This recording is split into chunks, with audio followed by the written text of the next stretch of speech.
উত্তর কোরিয়ার শীর্ষ নেতা কিম জং উন আবারও দূরপাল্লার কৌশলগত ক্রুজ ক্ষেপণাস্ত্রের পরীক্ষা তদারকি করেছেন। দেশটির রাষ্ট্রীয় সংবাদ সংস্থা KCNA সোমবার জানিয়েছে, রবিবার পশ্চিম উপকূলে এই পরীক্ষা সফলভাবে চালানো হয়েছে।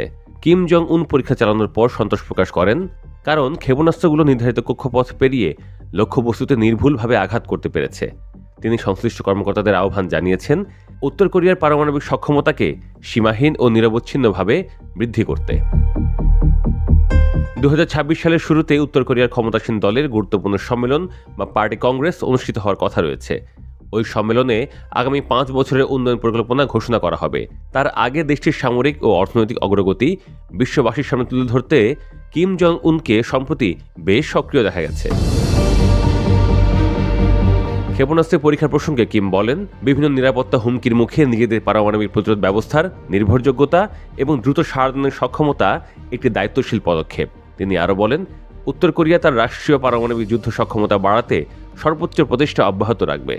অন্যদিকে দক্ষিণ কোরিয়ার সামরিক বাহিনী জানিয়েছে, রোববার সকালে পিয়ংইয়ংয়ের নিকটবর্তী সুনান এলাকা থেকে কয়েকটি ক্ষেপণাস্ত্র উৎক্ষেপণের তথ্য শনাক্ত হয়েছে। চলতি বছরের শেষের দিকে উত্তর কোরিয়া আরও ক্ষেপণাস্ত্র পরীক্ষা চালাতে পারে বলে সিউল সতর্কবার্তা দিয়েছে।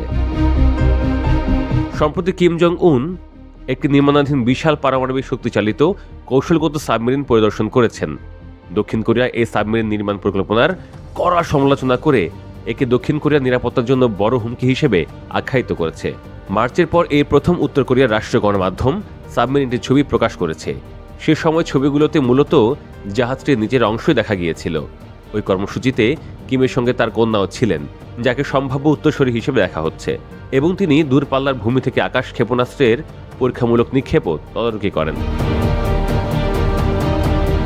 গত শুক্রবার কিম জং উন জানান, আগামী 5 বছর দেশটি ক্ষেপণাস্ত্র উন্নয়ন কার্যক্রম চালিয়ে যাবে। KCNA তাদের এক প্রতিবেদনে এ খবর জানায়। 2025 সালের শেষ প্রান্তিকে দেশটির বড় বড় অস্ত্র কারখানা পরিদর্শনের সময় কিম জং উন বলেন যে, দেশের প্রতিরক্ষা শক্তি বজায় রাখতে ক্ষেপণাস্ত্র ও গোলাবারুদ উৎপাদন খাত অত্যন্ত গুরুত্বপূর্ণ।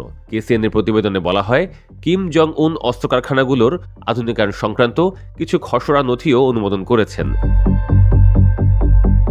গত নভেম্বরেও উত্তর কোরিয়া একটি ব্যালিস্টিক ক্ষেপণাস্ত্র পরীক্ষা চালায়। যুক্তরাষ্ট্রের প্রেসিডেন্ট ডোনাল্ড ট্রাম্পের এশিয়া সফরের 1 সপ্তাহের একটু সময় বেশি পর চালানো হয় পরীক্ষাটি। সফরে ট্রাম্প কিমের সঙ্গে সাক্ষাতে আগ্রহ প্রকাশ করেছিলেন, তবে কিম সে প্রস্তাবে সাড়া দেননি। সে সময় ট্রাম্প দক্ষিণ কোরিয়া পারমাণবিক চালিত সাবমেরিন নির্মাণ পরিকল্পনার অনুমোদন দেন।